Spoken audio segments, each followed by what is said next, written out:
guys, welcome back to another Metal Fan Reacts video with me, Draven. Thank you so much again for tuning in. As I mentioned in Thursday's video, I'm going to be doing something a little unique and different to my channel. I'm going to be uploading videos only on Tuesdays, Thursdays, Saturdays, and Sundays. And I want to keep the weekend for the Sabaton History channel videos that they've done, and I'm just going to try to keep that format so that way I'm not overloading my YouTube channel with videos every single day, and that way if I don't get a video out, it's not that big of a deal because I'm just going to keep it to a schedule of Tuesdays and Thursdays, and like I said, Saturdays and Sundays. So today is Saturday, so we're going to be doing a Sabaton History channel reaction video, and they released a video, I want to say on Thursday. So if they have a pattern of when they release videos, I may redo my schedule to be better with their schedule. So without further ado, we're going to jump right into one of the first videos that I saw, one of the newest videos that came out, and that is going to be Sabaton in Flanders Fields. Now this is a song off the Great War album, and it's one of the albums that I did download because I've done a reaction to every single song on that album except this one, because it's like a minute long and there's no guitars and there's no drums, and it's like a choir group singing like in Flanders Field and stuff like that. I've never looked up the song. I didn't know it had any real meaning behind it, but they dedicated almost a 20-minute long Sabaton History video to it, so I'm really curious what it's about. We have a Flanders here in Boise, Idaho, so I'm curious exactly what this all means. So let's jump right into it. This is In Flanders Field, Sabaton History, episode 62. Also, real quick before I get into it, as you can see, there's no mic in front of me. My girlfriend got me a really nice recording mic because she was listening to my past videos, saw that I was having trouble with the mic, and she knew because I was upset that I lost a couple videos because the mic wasn't picking up and all that stuff. So I actually have a new recording mic, and this is a studio quality mic. Let me know if this sounds better. I think I have the sound down perfectly, but I really want to know on your guys' end if it sounds better or if there's something you guys want me to change. But either way, let's jump into the video. Just want to give you that quick note. A Sabaton song with no guitars, with no drums, with no Sabaton. Right. We did it in Flanders Fields. Right, that's what I was just saying. Like, I never thought there was a real meaning behind the song. Yeah, it's...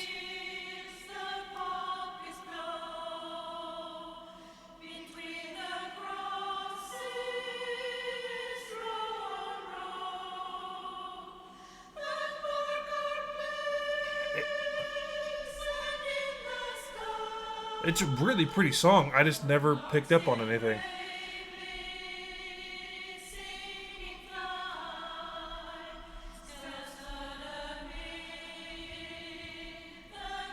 I'm going to assume it has something to do with the battle. We're about to find out. 5:10 a.m. on the early morning of November 11th, 1918, the German delegation agreed to sign an armistice. Nearly 4 years of unrelenting fighting, killing, and dying in the Great War. Sorry, real quick. That clip of this this right here, I can't find the original clip of this. This is like 4 or 5 seconds long, but these guys jump over the line and head into no man's land, and this guy right here gets one of these two guys gets shot and then just falls, and it's just kind of eerie that you just watch someone just die, but it's that quick when you jump over these lines, when you jump out of these trenches, that it's just a random someone's gonna get shot. And it was just that guy got shot and he unfortunately died. But it's a very eerie video. I can't find the original one, but I remember seeing it in a World War I documentary when I was in middle school.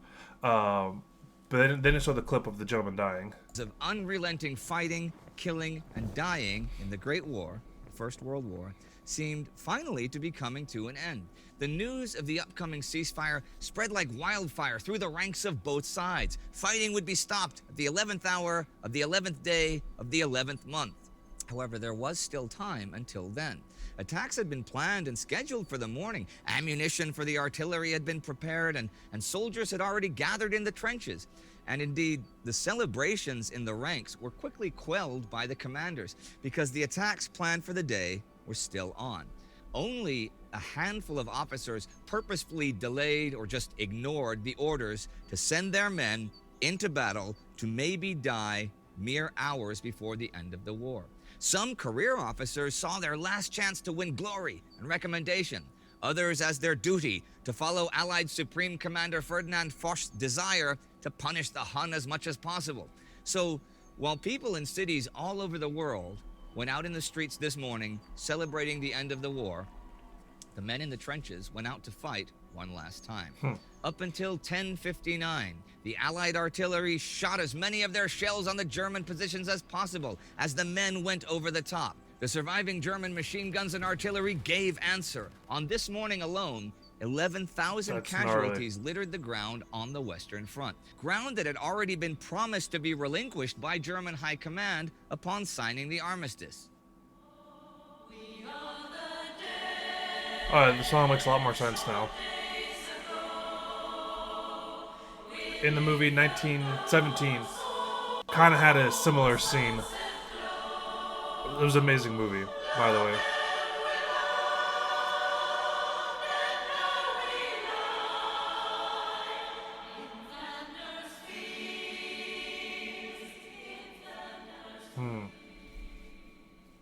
That's the entire 11 a.m., song.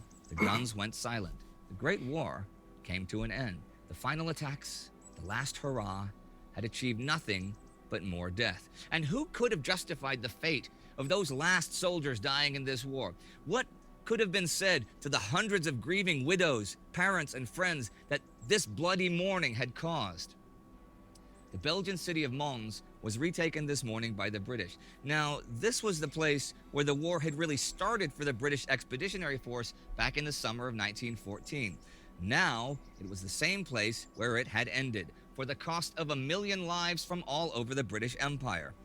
The last soldier to die here, the Canadian George Price, killed at 10:58, would be buried in the same cemetery as the first soldier that had fallen here. Oh, for the that's generals, it cool, seemed but like poetic closure. Eerie at the same For time. most people, it simply symbolized the futility of it all.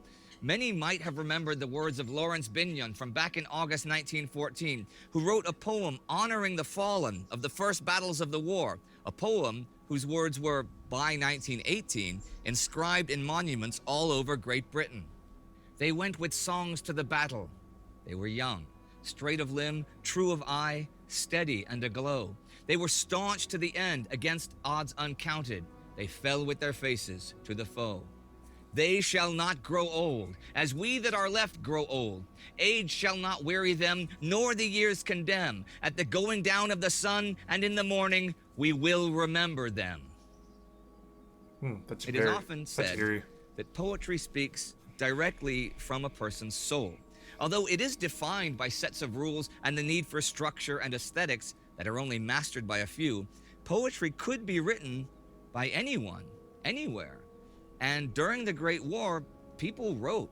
Soldiers often needed a way to occupy their thoughts. Left with not much else than a pencil and a piece of paper, they began putting down those thoughts and feelings and wrote down what they had experienced and witnessed during times of extreme stress, hardship, or excitement. The air is loud with death. The dark air spurts with fire. The explosions ceaseless are. Timelessly now, some minutes passed. Those dead strode time with vigorous life, till the shrapnel called an end. But not to all. In bleeding pangs, some borne on stretchers dreamed of home. Dear things, war blotted from their hearts. Isaac Rosenberg, Dead Man's Dump. Unlike a letter or a diary, poetry had to be written and rewritten time and time again to get the language and the rhythm right. But when well crafted, it could speak and even scream the feelings of people who lived through the same times and the same experiences, but who did not have the words to express it themselves. Beginning before antiquity, before Homer's Iliad spoke of war and tragedy in epic form, and continuing thousands of years later, That's a really cool painting. ordinary it's a soldiers painting, tried to but tell the story those of are their war, in crazy. this case, the Great War. In the beginning, they spoke of grandeur and glory to be won on the field of honor. War has its horrors, but has this of good, that its sure processes sort out and bind brave hearts in one intrepid brotherhood and leave the shams and imbeciles behind. Now turn we joyful to the great attacks, not only that we face in a fair field, our valiant foe and all his deadly tools, but also that we turn disdainful backs on that poor world we scorn yet die to shield, that world of cowards, hypocrites, and fools. Alan Seeger on returning to the front after leave. But as the war grew longer and more savage and brutal over the years, its poetry changed as well. It began focusing less on ideals and heroes and more on death and loss. Wilfred Owen made a name for himself by writing about the tragedy of the war and wrote in the preface of his book in May 1918, "This book is not about heroes. English poetry is not yet fit to speak of them, nor is it about deeds or lands, nor anything about glory, honor, might, majesty, dominion, or power, except war. Above all, I am not concerned with poetry. My subject is war." It's crazy to have all this like records from these people in the battles and stuff. In some smothering dreams, That's you a too gnarly could pace photo. behind the wagon that we flung him in and watch the white eyes writhing in his face, his hanging face like a devil sick of sin. If you could hear at every jolt the blood come gargling from the froth-corrupted lungs, obscene as cancer, bitter as the cud of vile, incurable sores on innocent tongues, my friend, you would not tell with such high zest to children ardent for some desperate glory the old lie, dulce e decorum est, pro patria mori. Wilfred Owen, dulce et decorum est. Those words, that old Something about lie, death, as he calls it, are Latin, written by the Roman poet Horace, and mean, "It is sweet and fitting to die for the homeland." I was close. Owen did not agree. One poem that immortalized the dying in Flanders and in the Great War overall was In Flanders Fields by John McCrae. McCrae was a military doctor and a major of the 1st Brigade of Canadian Field Artillery. In April and May 1915, they were fighting the Second Battle of Ypres. It is believed that after witnessing the death of a dear friend, McCrae looked out over the bombed-out battlefield, devastated, torn, and blasted, but in that grimness, the poppy flowers still bloomed, despite all the poison and death in the soil. Those small crimson flowers bloomed and were soon associated with the blood the men had shed. When the wind blew strongly and the poppy petals flew around and settled on the field, it was like the blood of the fallen drenching the earth once more. In Flanders Fields the poppies blow, between the crosses, row on row, that mark our place, and in the sky the larks still bravely singing fly, scarce heard amid the guns below. We are the dead. Short days ago we lived, felt dawn, saw sunset glow, loved and were loved, and now we lie in Flanders Fields. Take up our quarrel with the foe. That makes a lot to more you, sense now. from failing hands we throw, the torch be yours to hold it high. If ye break faith with us who died, we shall not sleep, though poppies grow in Flanders Fields. This phenomenon Makes was a lot more observed sense by now. the locals as well. Women sold poppies and made artificial ones out of cloth to collect money for war orphans who lived close to the battlefield. In August 1921, the artificial poppies were brought to London for the first time and attracted the attention of the British Legion, a recently formed charitable organization. Immediately, they began to import and distribute the poppies as well. On the next Armistice Day, they would sell them to gather money for the benefits of the many thousands of unemployed and struggling ex-servicemen. A first order for 1 million poppies was placed. On November 11th, on every corner in London, at every major park, theater, hotel, bands of young girls sold poppies to the public.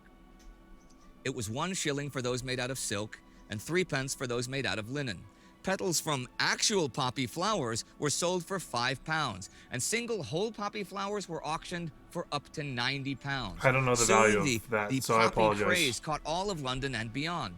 Nearly every pilgrim and tourist who came I'm, like I mentioned before, I'm from the United States. I only know American currencies, but if you guys know, let me know in the comment section what 5 shillings and linen and pounds are, because 90 pounds sounds like a lot, and for the 1920 standard, that sounds like a lot of money. to honor the fallen on Armistice Day at the cenotaph, wore one at their collar, and soldiers were given permission to wear them on their uniforms. By the end of the day, around 8 million poppies had been sold, and it was still not enough to meet the demand A great deal of money had been gathered for victims of the war.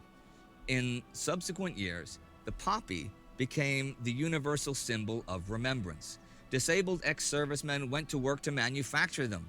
John McCrae's poem In Flanders Fields became a popular evergreen, and like the poppy itself, became a symbol of remembrance.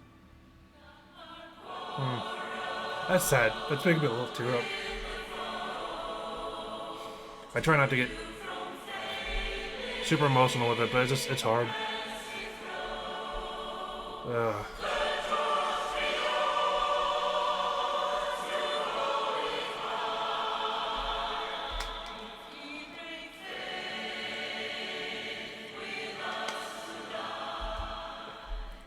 Now, In Flanders Fields is the last song on your most recent album, The Great War.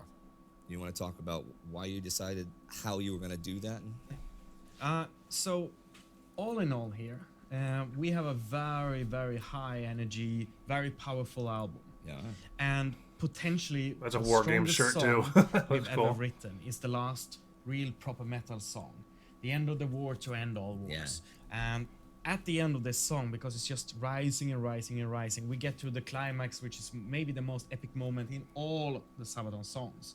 We couldn't just stop the album there. The listener, the people needed something to like calm down to, and we wanted to end the album in a very honorable way, so to say. And so we needed something that was more quiet. We didn't know exactly what, but as we were doing the research for the album, I was spending a lot of time looking for poems from World War One, and obviously then you can't miss this one.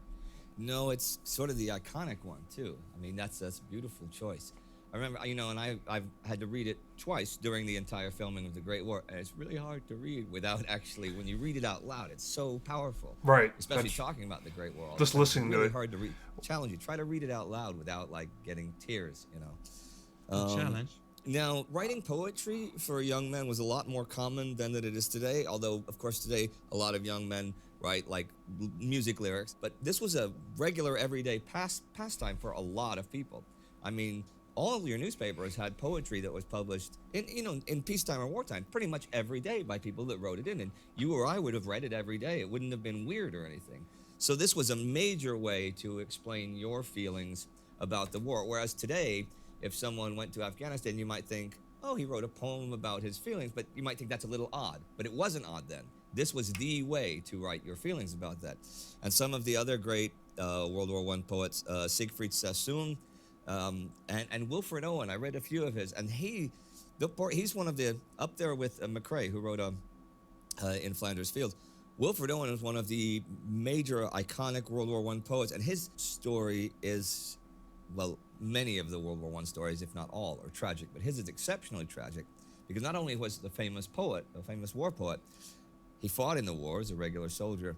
He died fighting November 4th, 1918. So it's 7 days, 1 week before the end of the war. Somebody had to be the last guy. Somebody had to be the guy. If you dies, He wasn't the last guy. he wasn't. Some guys died the morning of November 11th. It's gonna That's be really crazy to sad. think. Now, That's the so Poetry gnarly. Foundation has a whole World War I section. You can just Google World War I Poetry Foundation. It's all free to look around and stuff. You can find McCrae stuff. You can find Sassoon stuff. And I really like Wilfred Owen. He's probably my favorite. And how can it be that some of them are so prominent? Like this one takes basically all the fame. Well, it does now. I was trying to find more of them, but this one takes the whole. This became spectrum. so iconic for, especially for Canada. This is a real symbol of, because Canada's national identity, to a pretty big degree, was formed in the First World War. I mean, you have Canadian soldiers that said, we went up the hill as British soldiers, and we came down as Canadians. And same thing with the Anzacs, the Australians and New Zealanders. They forged a big part of their emerging national identity in the war. And McCrae, of course, this is a big part of that.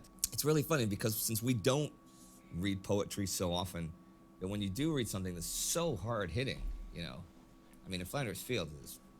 Oof. Yeah, definitely. So I think 10 points to you guys for doing that. Huh. And imagine in the It's- future, I mean, okay, so we are writing now stories about history, about battles and stuff, and about people. I wonder if we would write it if we were there ourselves. Yeah. How you might write your experience. You know, it may be a power metal song, you know, but it would still be a hard hitting song.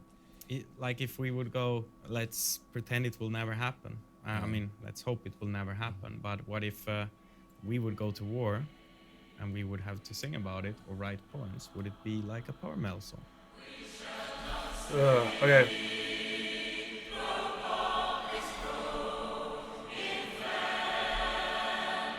Oh, that's a cool shot. Oh my god.